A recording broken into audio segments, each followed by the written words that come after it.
Hello नमस्ते अनि happy Saturday पनि भन्न चाहन्छु हजुरहरूलाई। ल मेरो डिनरमा आज रहेको छ ब्रोकली र क्यारटको तरकारी बनाएको छु। गोलभेरा हेर्नु न अचार बनाउँदैछु।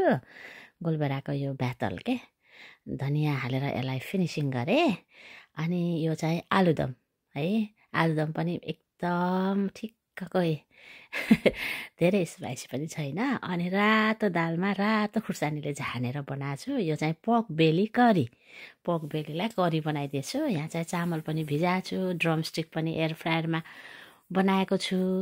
यसो आज सटरडे परिवारसँग यसो खाऊँ न त भनेर खान मन लाग्यो है, यही तरकारीहरू अनि त्यसरी बनाएको।